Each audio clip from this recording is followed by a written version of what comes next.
రాయకండి. I am walking slowly. I am walking slowly.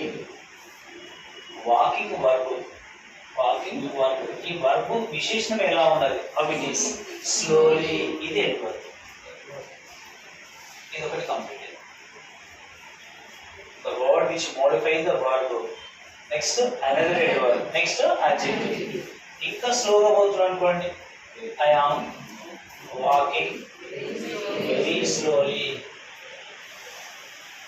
Very slowly. Slowly adverb. Very also adverb. Walking verb.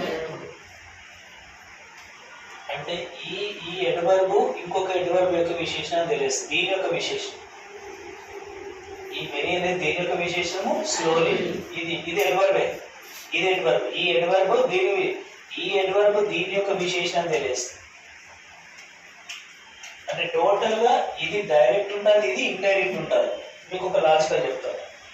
ఒక person నిలబడ్డాడు, ఇంకో person నిలబడ్డాడు, ఇంకో person నిలబడ్డాడు, ఇంకో పర్సన్ ఉన్నాడు. ఇక్కడ మనం ఏదో దానికి టోకెన్ తీసుకోవడానికి నిలబడ్డాడు. అయితే ఈ బాయ్స్ ఇదంతా బాయ్స్ అనుకుంటారు. కొంతమంది బాయ్స్ పేషెన్స్ ఉండదు, బయట చూస్తుంటాం. వీడికి కొంచెం పేషెన్స్ తక్కువ. చూసి 1 hour చూసి 1.5 hour చూసి కోపం వచ్చింది, ఇరిటేట్ అయ్యి వీడు చిన్న పుష్ చేసి పెట్టినప్పుడు వీడు ఎక్కడ పడతాడు? ఒకటో దాని మీద పడతాడు, అంతే కదా. వీడు కూడా కింద పడతాడు. వీడు వచ్చి వీడిని అడుగుతాడు, వై డిడ్ యూ పుష్ అన్నాడు. I never push you direct అన్నాడు. నేను నెట్టిన అన్నాడు. అసలు మీరు నెట్టలేగా అంటే ఎవరు నెట్టిండు? సెకండ్. అంటే మీ ప్రభావం ఎవరి మీద పడ్డది? ఫస్ట్ మీద. ఇన్ ద సేమ్ వే ఇది డైరెక్ట్ దీని మీద ఉంటుంది, ఇది దీనికి డైరెక్ట్ ఉంటుంది. వెరీ అనేది దీనికి ఇండైరెక్టా డైరెక్టా?